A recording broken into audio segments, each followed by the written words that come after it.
Hello and welcome to All Stats Aren't We, a podcast in which Leeds fans cast their combined eye over goings on at Ellen Road, giving scrutiny to the underlying statistics and tactical footings at work at Leeds United. I'm Adam Elliott and I'm joined today by Martin Riley as ever, but also making a return, Jon Mackenzie of The Athletic and TIFO and all that good stuff. John, how are you doing? Doing really well, thank you. How are you? Not bad. For a Tuesday. Not as busy as your day, I imagine, where you're recording from Athletic HQ, which was a bit of a surprise, but it's good to see you. What have you eaten, or have you not managed to eat yet? I'm afraid I had a very uninspiring prep lunch. So yeah, had a cheese toastie and didn't have the gingerbread man that they do at Christmas, which is one of my favourite things. So it was a very disappointing lunch all round in many respects. That is disappointing to hear. Martin, have you had any better? I know you were just munching down on something just before we started recording, so you've eaten very recently. Yes, I have it extremely recently. I'm doing good. I've had a reasonably busy day, had work and then kids and then cooking tea and then doing this. So yeah, it's been busy. And I had a lasagna with chips and it was really, really damn good. Yeah. I wasn't as happy about it at first because normally I prefer to use fresh pasta sheets, but they only had the dry ones, which sometimes they don't come out soft for me. But they actually worked all right this time, so it wasn't a disaster. But yeah, I was worried about it, but it was all good. And I'm looking forward to getting into a chat about Manchester City with you two. Yeah, you've got a busy evening in store, Martin, that's for sure. You've got another recording after this. We're doing this all weird. This is the preview for Manchester City, which is why John's here. But the review you're doing with Hosty almost directly after. So, and me and John have to shoot off pretty much straight after this as well, because I think we've both got places to be. So, yeah, lots of good stuff. Just a reminder to like and subscribe on YouTube, leave us a review on Spotify and all of that stuff. It really helps us out. But on to business. Like I said, we're here today to discuss Pep Guardiola, Man City, all that. We didn't get a Man City fan because we felt John probably knows more about them than pretty much anyone, which definitely true for me. I get most of my information about them from you on TIFO, and I'm sure some listeners have probably done the same, but hopefully this gets a little bit more in-depth detail out of you before we do some. Yeah, it's a rough week for Leeds, isn't it? Just reminding myself.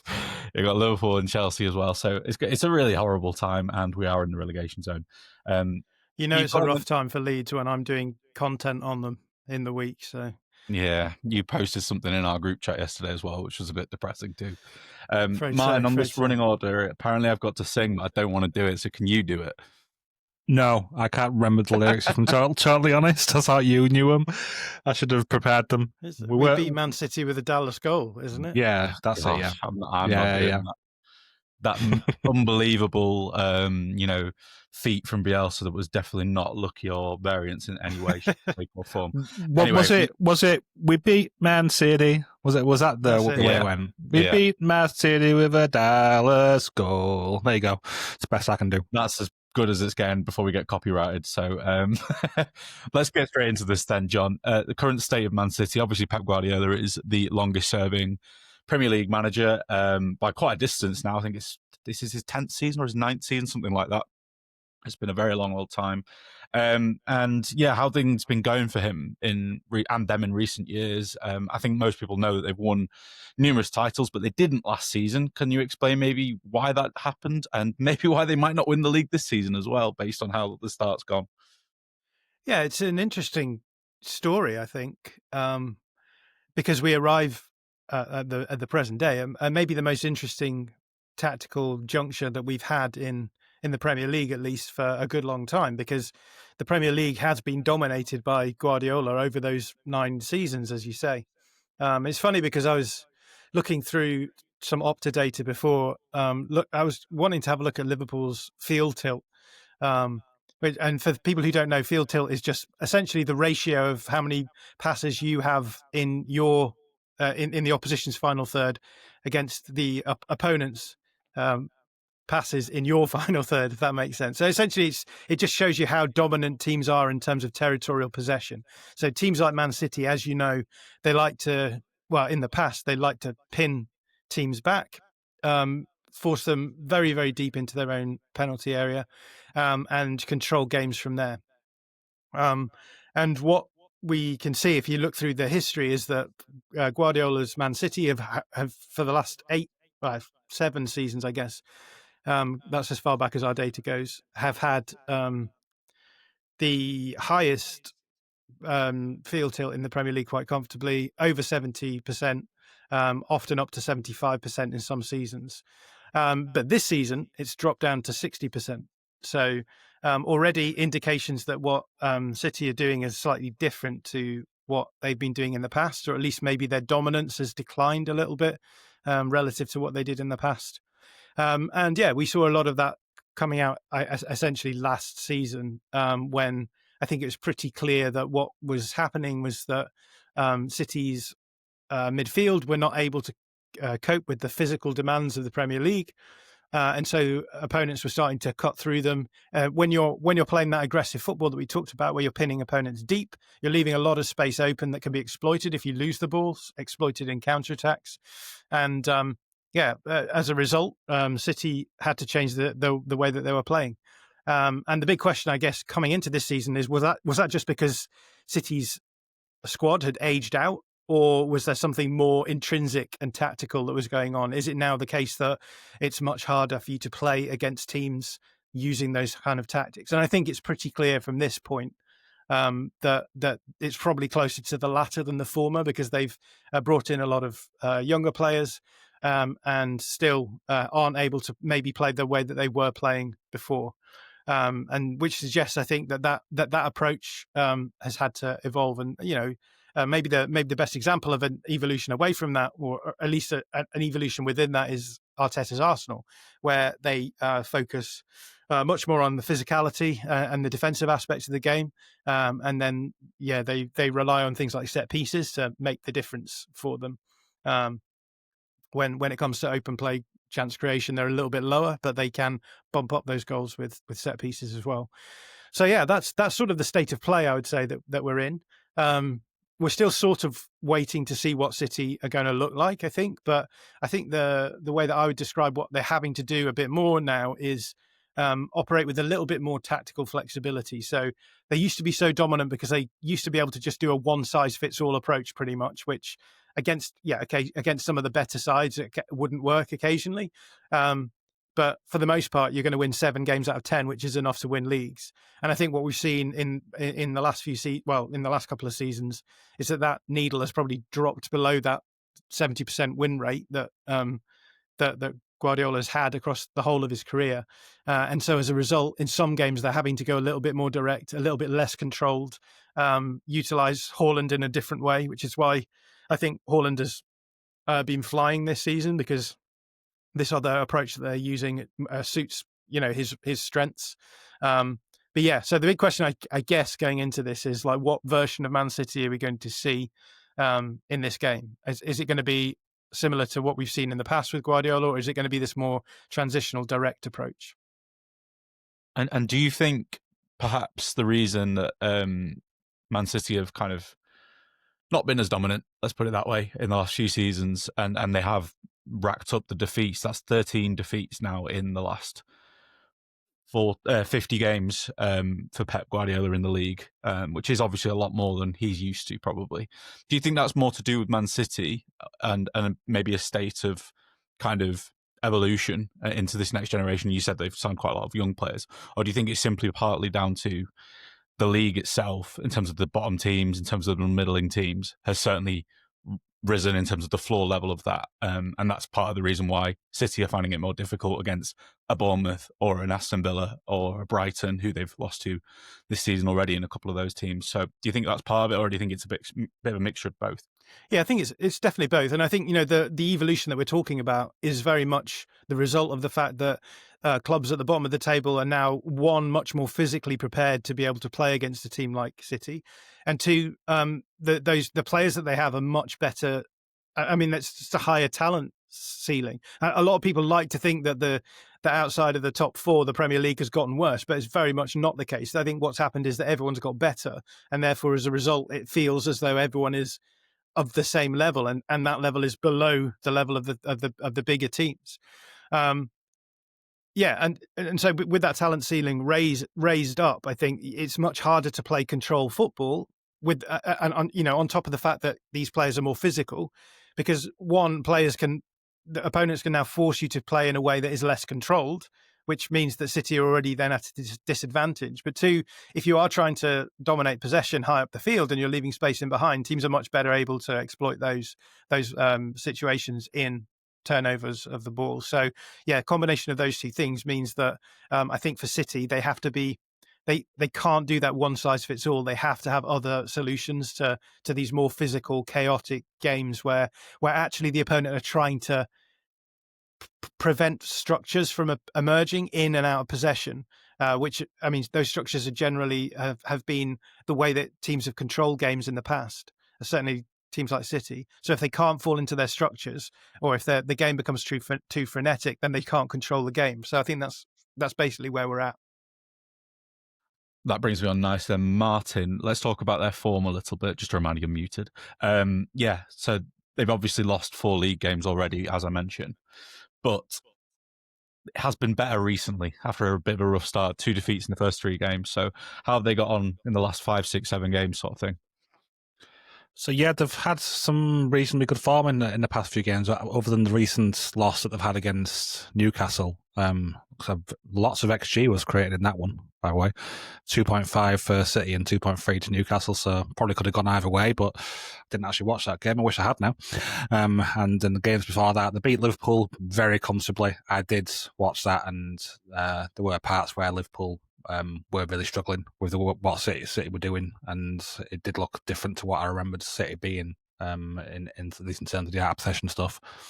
Then they had a comfortable win against Dortmund in the Champions League, beat Bournemouth relatively comfortable, it looks.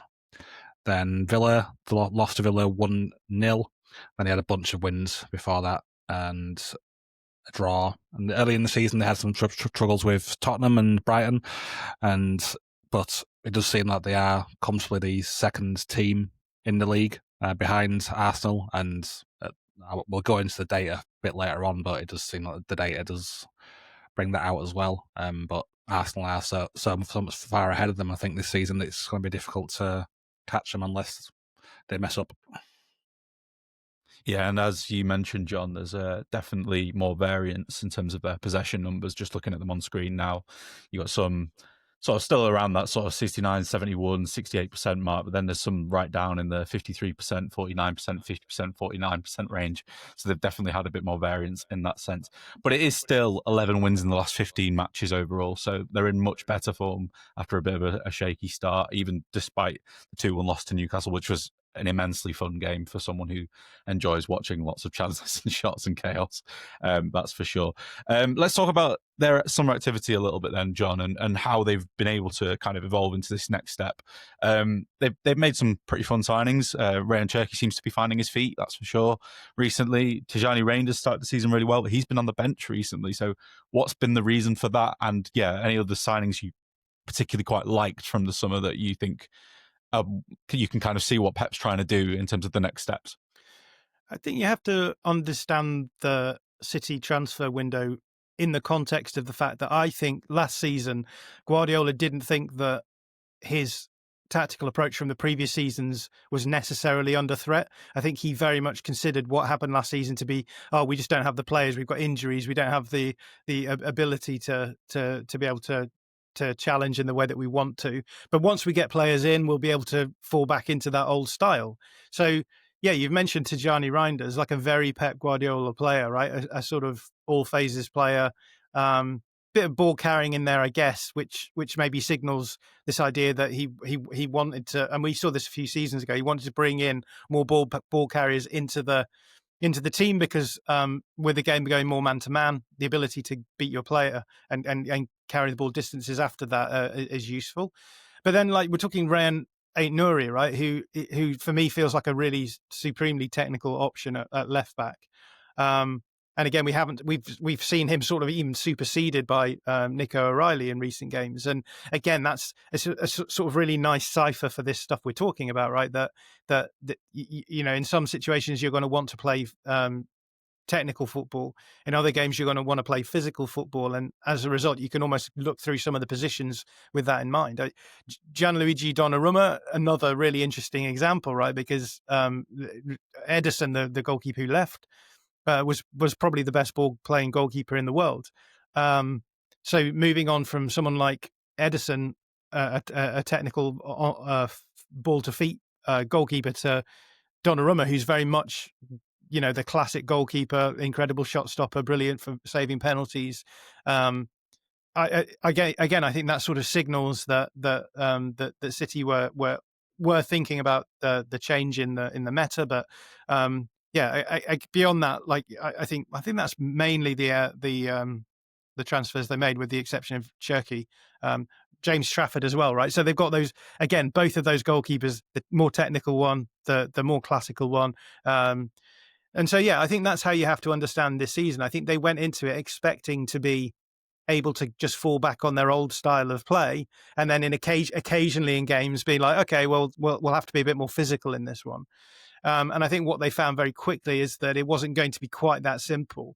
The Brighton game in particular stands out, right? Because that was a game where City tried to be super aggressive out of possession, and it almost felt like the last stand for Guardiola's, like, okay, we want to control the opposition out of possession as well, so we want to press them high up the pitch, but we've not had the physicality to be able to do that. So maybe the solution here is we go even more extreme in our high press. And it worked for 60, 70 minutes, and then after that point, Brighton put up something like over 2 xg in the remainder of the game in like 20 minutes, because what they realized is that City were leaving themselves exposed at the back.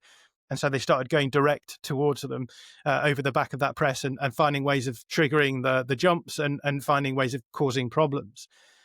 And I think as a result of that, very quickly, Guardiola was like, it's not going to be quite as simple as we thought. And they started actually introducing elements of the tactics from last season, where it felt at the time, Guardiola was like, we just got to get through the rest of the season. We've got to get Champions League football by hook or by crook, whichever way we can. And so they played this sort of very, like, overloading the centre, using the fullbacks for dynamic width. And I think at the time it sort of just felt as though that was what he had to do, because he didn't have the legs in midfield to be able to protect the middle. So they just overloaded the middle and then found ways of making that work.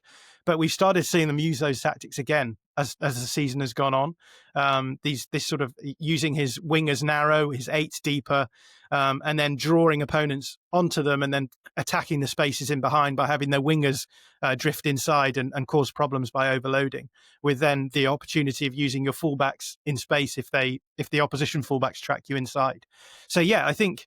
So that's a very sort of convoluted answer to the question, but I think you have to understand the transfer window with that in mind. That I think that Guardiola sort of thought, well, we'll just bring in some upgrades and younger players to play the way we wanted to, and actually he's had to sort of build the plane while he's flying and sort of solve problems on the fly in that sense. So I think it's kind of an interesting transfer window if you view it in that way. Do you think that Guardiola is trying to, will sometimes take this on a team by team basis, who he's going to pick up against in the out of possession phases? Do you think?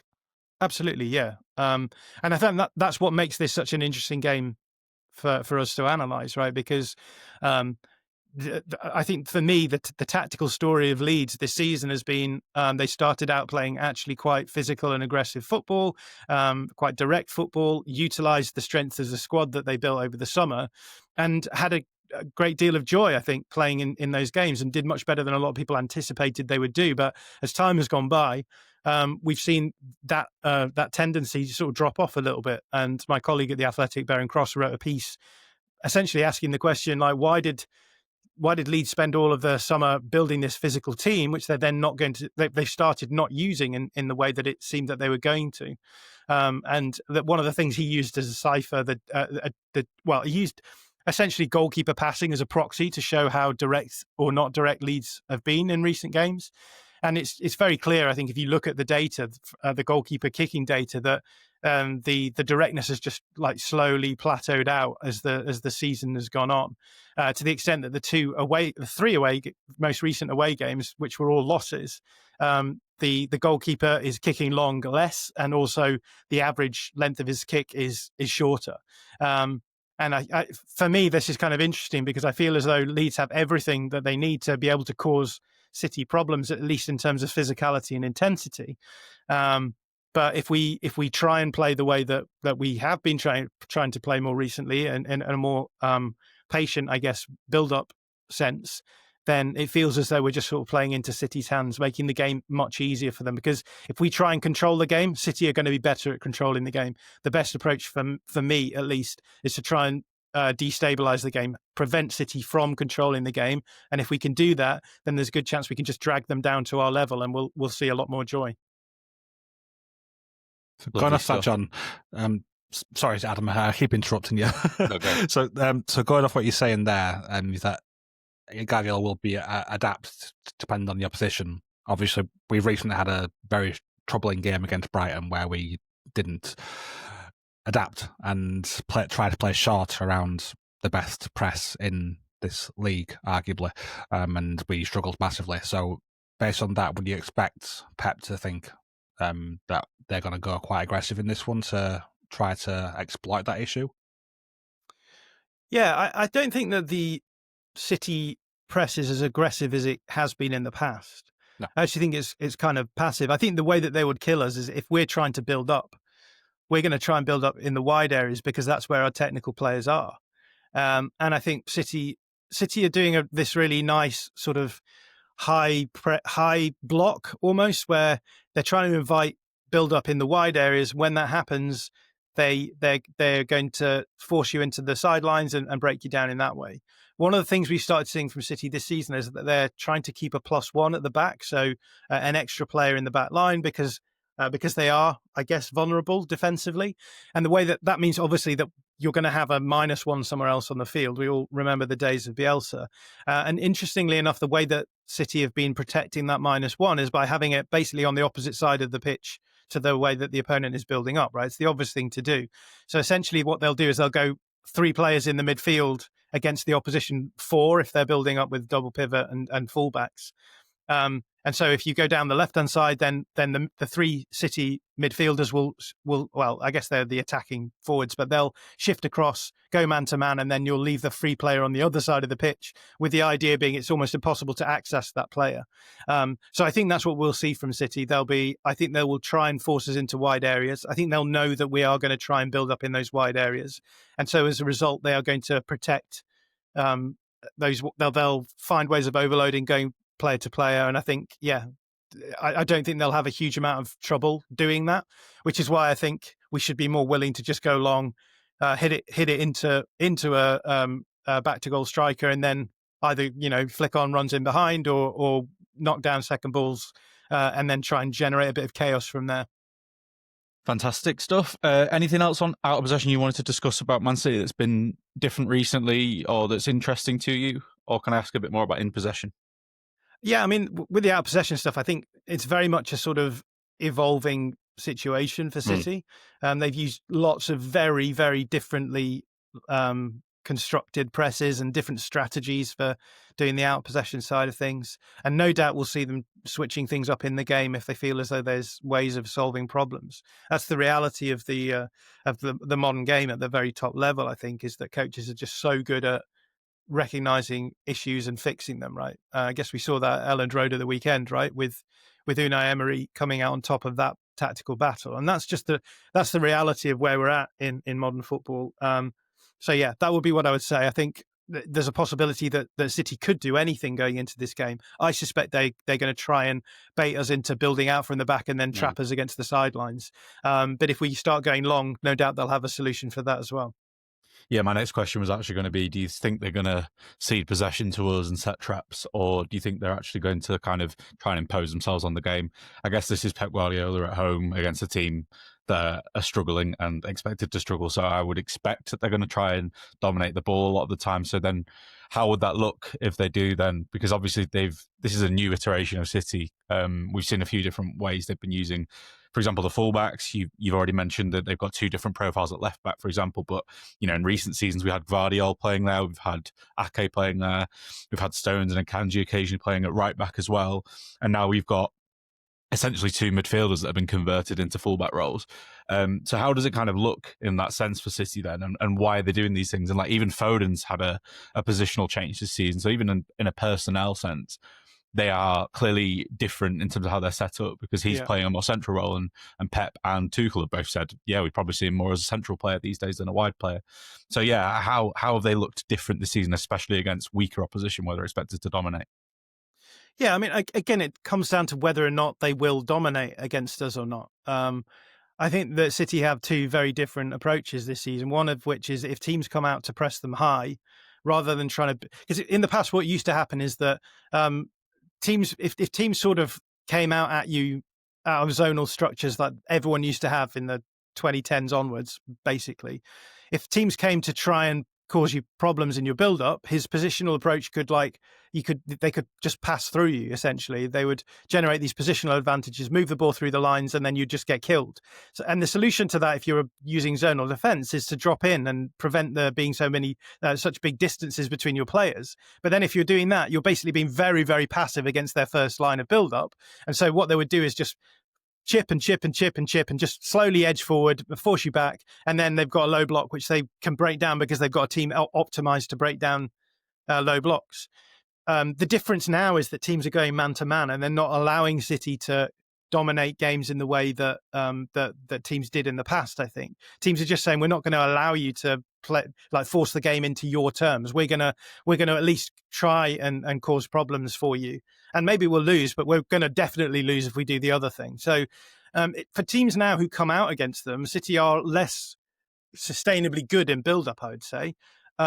And so they've developed this new approach, which we talked about before, which is like, if the opposition is going to try and press you man to man, then drop your midfielders really deep, drag the opponents with you, threaten, and if they don't go with you, then you've got ways of generating positional advantages and working the ball through the line. If they do go with you, there's now space in behind those midfielders and their defensive line, which we're now seeing him use his wingers really narrow, right? So the idea then is that if that space opens up, then Doku maybe drifts inside, Cherki drifts inside from those wide areas, and that does two things. One of which is that they'll probably get the ball in really dangerous situations if they get possession of the ball because they're running at your back line. But two, it opens out that space in the wide areas for their fullbacks to now arrive much more dynamically than they used to. So you'll remember in the past that when City were building up against low blocks, it's the Jack Grealish problem, right? Where he's receiving the ball static against a fullback. And it's like, you can either try and take your player on or just recycle the ball and we'll try and generate an advantage on the other side. Whereas now what we're seeing is because it's essentially Man City fullbacks up against the opposition wingers, it's basically a foot race to get into the space. And if they can get there, then they've got loads of space in front of them. The back line is very narrow. And then they're finding those corridors into the, the back post where Haaland is sliding in. So essentially, those are the two things that will happen. Either we'll fall into the trap of being too passive and they'll force us back and dominate us like they used to. Or if we press up and we're quite aggressive, then I guess they'll try and open out those spaces in the midfield and hit them with the narrow forwards.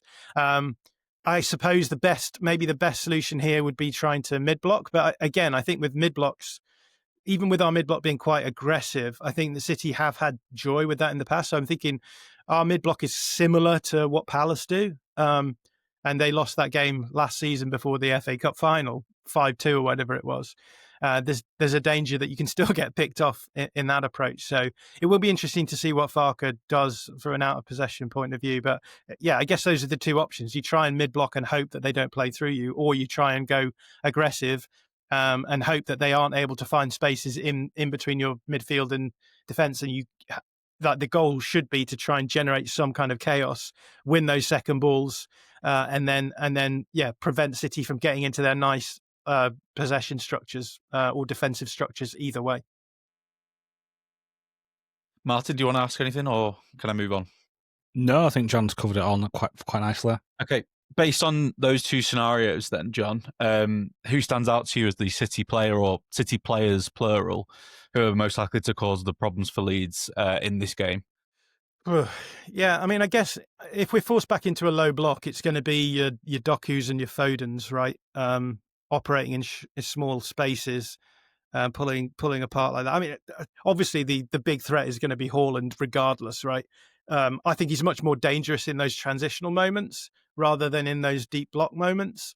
But I think if we get forced into a low block, you expect the threat to come from somewhere else. So, yeah, I guess that's what it would be for me. It's like, if we are doing lots of backs to the wall defending, then you worry about Foden and Doku, because they're the lock pickers, right? Who can just find space in where there's no space at all and hurt you. If we're allowing space and giving them the ability to play direct and in sort of transition, be it artificial or otherwise, then you worry about Haaland, because that guy is, he's running well over a goal a game at the moment, and he didn't score in the last game, which doesn't bode well for us in this game. He's got a rubbish record against Newcastle. Yeah. What we then expecting their starting lineup to look like, and I know that that's a difficult one for you to answer. They've got Leverkusen in midweek, and that might dictate some changes. Pep's obviously someone who's renowned for making quite a lot of changes. I think the weekend against Newcastle was the first time he'd not changed the lineup in the Premier League between two games for well over like 3 years or something. I can't remember the exact stat. It was something like that. It'd been a long, long time.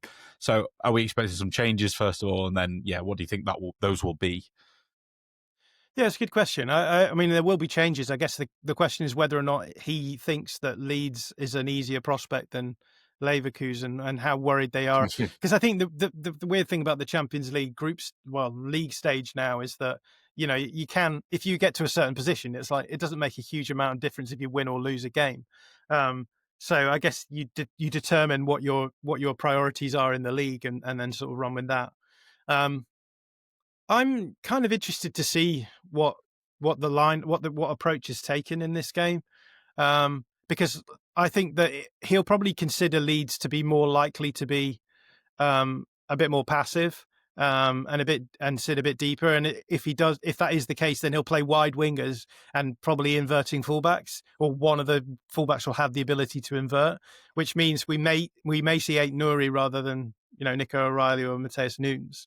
And then see Doku used on one side, Savino on the other, and then I guess your sort of eights is like Foden and Shirky with Gonzalez and someone else behind, right? Well, I guess it would be an inverted fullback potentially, but whereas if he considers it to be a game where it's going to be a bit more transitional, then it will be with O'Reilly and Nunes as the fullbacks, and then it'll be Shirky, Doku, Narrow, and I guess Gonzalez and maybe Foden and Silva, as he's been playing, where they drag the opponents forward and then find the spaces in behind, and try and trigger those tempo shifts, which I know is not very helpful lineup summary, but I guess you'll be able to tell from what the lineup is what tactical approach Guardiola will be taking on the day. So yeah, keep an eye out for that.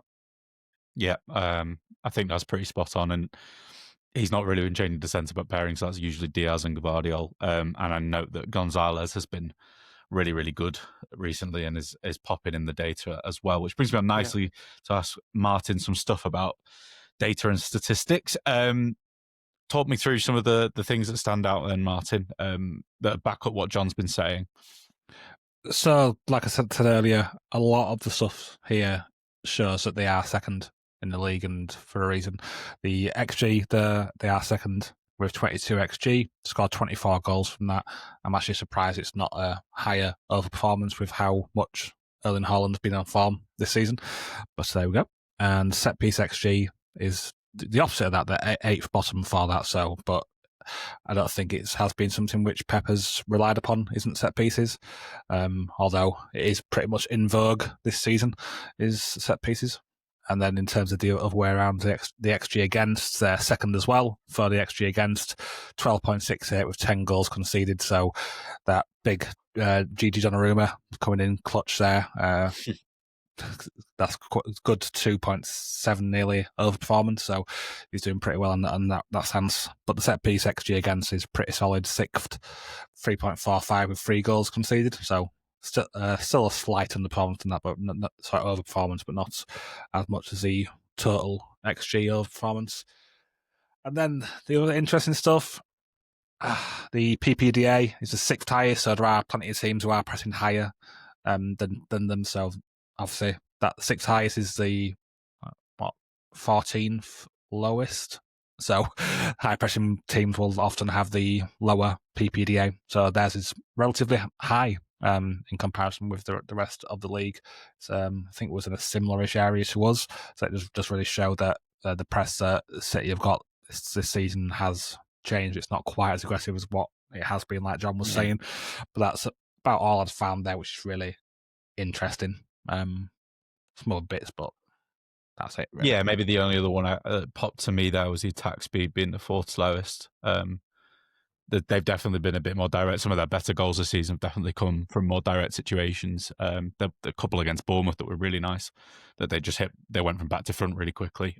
So definitely have been moving it forward quicker, but they're still, in terms of highest for build-up goals with 5 and the most passes per sequence as well, they've still got the kind of slow, patient stuff that they will do as well. So like Jon says, there's probably just a bit more adaptability about Man City at the moment. Any closing thoughts then, Jon, before we say goodbye to you about Man City? Anything you'd like to just finish off on? No, I think I've exhausted my knowledge on this and probably exhausted everyone listening as well. So maybe it's time for me to shut up.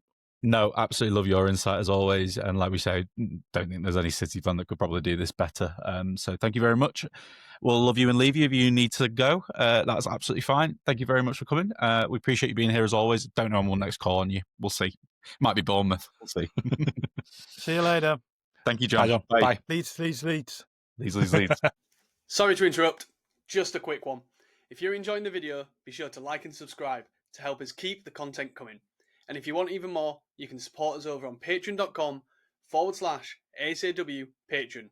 You'll get bonus podcasts, exclusive articles, and access to our Discord community, all while helping us make more of the content you love.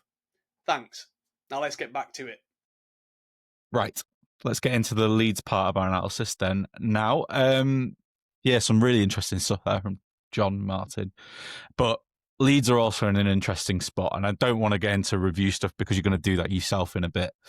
But, we only made one change against the Aston Villa recently, and that was Strout coming in for Biol. That wasn't enforced. That was the only tactical change that Farke made for that game. But I suppose, what are we actually expecting him to do against City? Do you think there'll be more changes? Do you think it'll still broadly be the same? Despite the fact that we lost, do you think that he will actually make much of a change?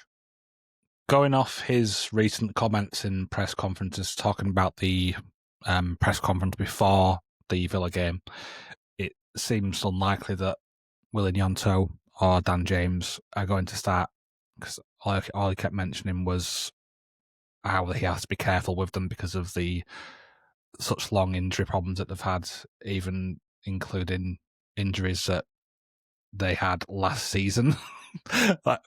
I'm not sure why you're bringing that up, pal, but yeah, okay. So I can't see there being any changes. Maybe Biol comes in first Strauk, maybe. But yeah, I can't see too much in terms of changes, to be honest. I think it'll most likely be the exact same lineup.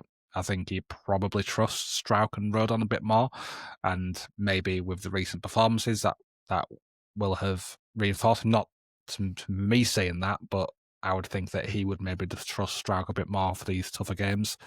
So I think which is probably the inverse of what's true. I know that there's a lot of fans that are listening and saying they're not really particularly enamoured with how Biol's started, but you even said it, I think, the other day, and a couple of others might have said it as well, that Biol against Man City probably makes...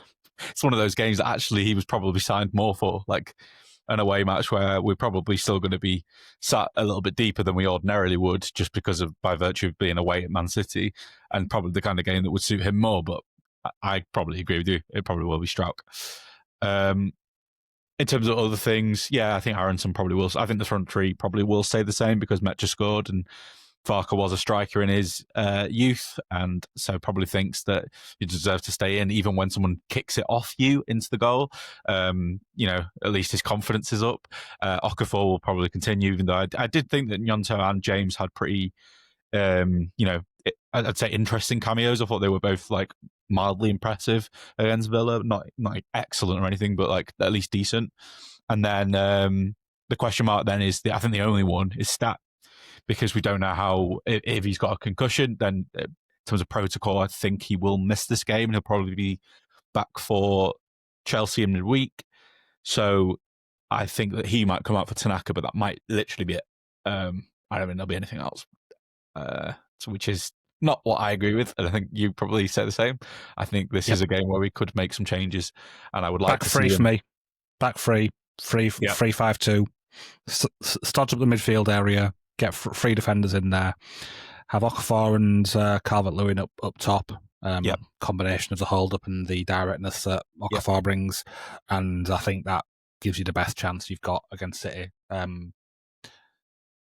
never was much hope in this. Only a fool's hope.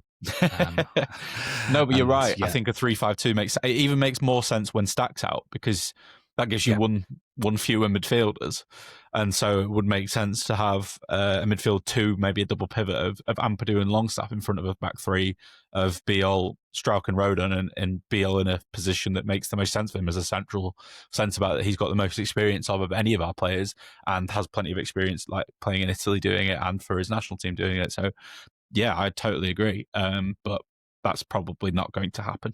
And it will be a 4. And as we will try to build up in the wide areas, City will set traps and we will be caught out at least 1 or 2 times. There's a prediction for you.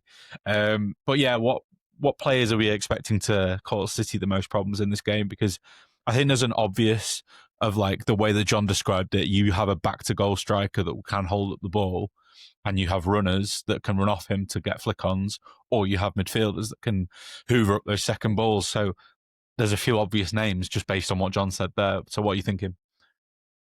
If Calvert-Lewin plays, he'll be important for this one, even if it is Lemaitre as well. If we play to these sort of strengths and do go long more often, especially when City have maybe had an attack breakdown. But I think Okafor is the one who's probably going to cause the most issues because he's got such pace in transition, and I think he can probably cause problems for most fullbacks in this league. At least most games that we've seen him in so far, he's caused problem for the fullback that he's up against.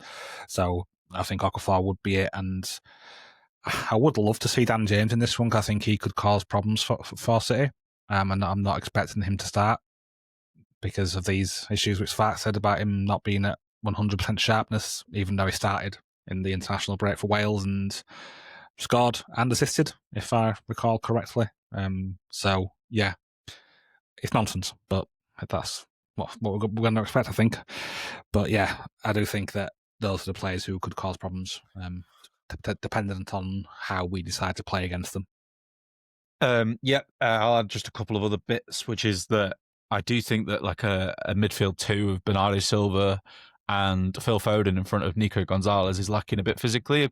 Like athleticism's fine, and Gonzalez is a decent enough player in terms of his height and physicality. He's okay, but the front two in front of it is very small, very weak. I know they're very good footballers, very clever footballers, very press-resistant footballers, but it would have been nice to have had Stack against them in like a proper battle, because he's definitely got the beating of both physically. Longstaff and Ampadu do as well. So I would have liked to have seen that, just in terms of getting in their faces and causing them issues, even though, you know, they are the kind of players that can just pop it around you pretty quickly and pretty easily. And then I think 2 players that are going to be really important, either in terms of, because this question says, who's the players that are going to cause them the most problems? Is there anyone who might struggle? 2 of the key players from what John was saying are definitely Bogle and Goodmanson, because we know they are capable of kind of breaking through a press by carrying the ball, and then the game opens up and we might have some transitional moments from that. But City do like to press teams out wide, and so if there's going to be turnovers in the match, it's going to come from them two making a mistake. So, I could see it. I could see at least one of them turning the ball over in an area they don't really want to, and then it causes a dangerous attack for Man City. Who, let's be real. Let's be real. If they have turnovers to give, it's because we're not playing in the right way. Oh, I totally against agree. City. But I think we will do that. That's So, the problem. yeah. So the mistake is more on Farke than the player making the mistake because Yeah. I do agree. But to be with what fair, you're saying. Martin, that brings us on nicely to the next question, doesn't it? Because I was going to say any changes to the tactics for this one in or out of possession, and like you're just saying there, we shouldn't do that, but we're probably going to, right? That's what you're probably still expecting, even though we're away against Man City. You expected some of these players to still be instructed to, you know, play out from the back in the slow way that we've been doing recently, and it just looks rubbish. Or are you expecting, because Man City will press us, do you think that we will have opportunities to play over that? Or do you think it'll be a bit of a mix? What are your thoughts? I do hope that we see changes. I'm not expectant of it, but it could happen. Even Farke can't look at Man City away and think, yes, this is the game that we can play my football in. No. I think even Farke might think that this is the game to make use of the strengths of Calvert-Lewin. He already had a lesson early in the season what happens when you go up against one of the top side in the league in Arsenal and try to play out from the back. So I'm hoping that it does happen. I think this is one game where it's probably more likely for us to see that sort of tactical shift. And I think you did see that a little bit against Villa. We weren't quite as possession dominant in that one, but that could more have been a factor of just sitting back in out of possession than anything really else. But yeah, I do hope that we do play more direct and look to use Calvert-Lewin in this one and try to get some people around him, get Aronson near him, get him quickly moving the ball into Burgle or get it to Okafor quickly, and that those kind of things are what we need to do to get the most out of this game. But even if we do enact the perfect game plan, I'm still expecting to lose heavily. Sorry. Yeah, I honestly don't think listenership would have been good for this pod had John not been in the title. But because he's in the title, we're probably going to have quite a few people listening in. Yeah, I agree with you. And I think this actually ties in nicely to what I wanted to say quickly, because I'm not going to be on the review for the Aston Villa game. I just wanted to give a slight defensive stroke, but also say that I think he should come out of the team. The reason I think he should come out, unless we play a back three, if we play a back three, then he should play. But if we play a back four, it should be Beal and Roden. And the reason for that is because in possession stuff shouldn't matter too much in this game for Leeds in terms of wanting to possess the ball in deep areas. It should be, honestly, launch it as much as possible, either to Okafor running into channels. That's why we probably should play Dan James as well for that, him stretching in behind. And then Calvert-Lewin, because he can definitely, even against Ruben Diaz, he can have the beating of him physically. So that would have made some sense. I want to give Strauch some defense because I've seen people talking about his mistake for the free kick, that Goodmanson made the mistake and he had to react. He had no other choice. If he allows, I can't remember which forward it was now, but if he allows the forward, who's definitely quicker than him, to run into that space, he's just going to burst past him and get a shot on goal. He was probably quite flat-footed in that moment because he didn't expect Goodmanson to do what he did. And so, yeah, he had to lunge in. I don't think he actually played particularly poorly at all against Villa. I actually think the back four in general were all right. And so, in that sense, I'm like, I don't really want to change too much because I don't think they were the ones mainly to blame in that game. But I do think Beal would make more sense, and then you just go direct, and then you don't need to worry that he's not left-footed and that he isn't as assured in build-up and he isn't as comfortable on the ball. You can just say, just boot it to Calvert-Lewin. So that's why I would do that, but I don't think he will. I really don't think he will.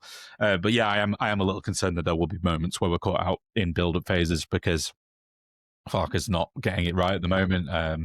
But I am also thinking we're against City. Some of the players might know best and they might just launch it. And they might sometimes just go against whatever they've been instructed because they're a bit frightened. It is against Man City away.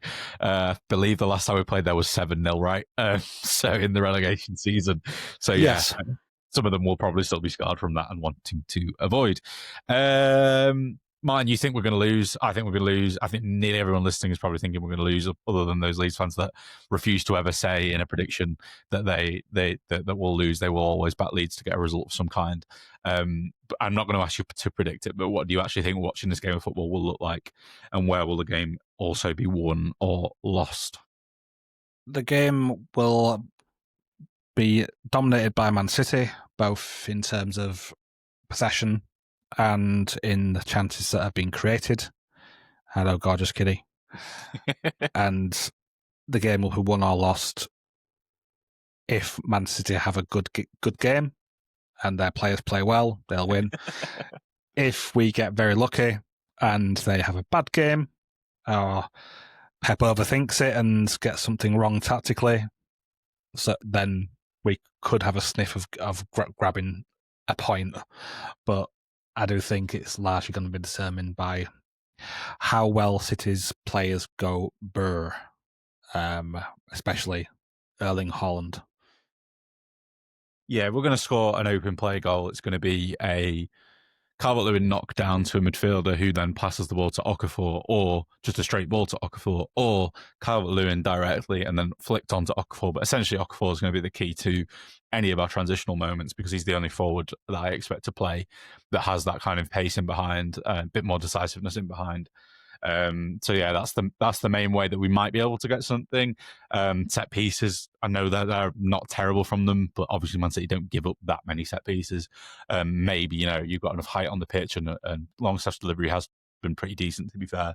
Maybe you could nick something from that, but I'm not expecting Leeds to cause them that many problems that often. It'll be moments that are few and far between that you've got to try and take.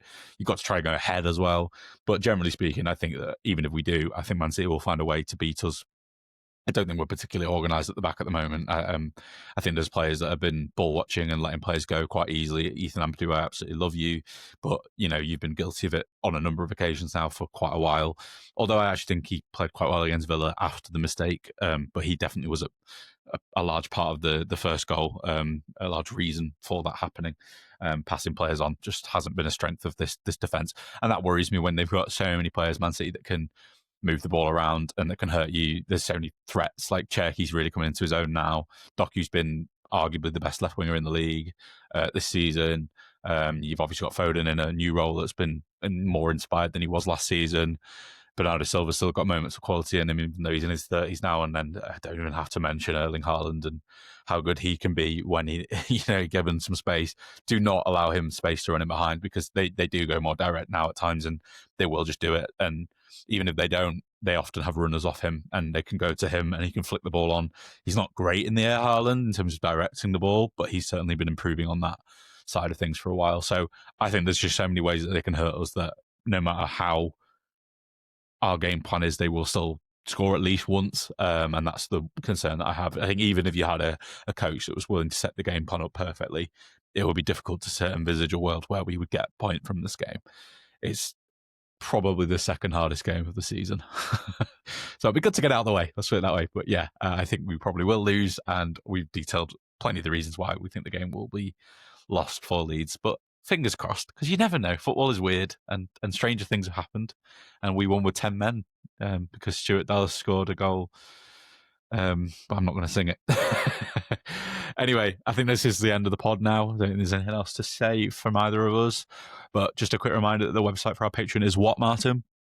Patreon.com/ASAW Patreon. I promise I will write something soon, because I've been meaning to for a couple of weeks now and I haven't, but I will. I'll find something that's worth talking about. It might well be a managerial change given the state of things and the online discourse at the moment. But yeah, I'll find something at some stage in the next week or two. And a reminder that for anyone listening that wants to subscribe to the Patreon, we also send a donation to Leeds North and West Food Bank as well. And anyone that is already subbed, that's where some of your money is going, which is obviously a great cause. And that's Leeds North and West foodbank.org.uk if you want to also donate yourself. But yeah, that's all we have time for today. Thank you to John, who's not here anymore. He was great. And once more to Martin. Thank you as well, Adam. And thank you all, dear listeners and watchers. We'll be back soon with a review of this game and swiftly follow that up with a preview of Chelsea, because it's in midweek. This is a really rough sort of 10 days we've got from today coming up. Hopefully we do get something from one of these games, because we bloody need it. But try and enjoy it as best you can, guys. Try and enjoy everything that's going on. We'll see you very soon. So bye.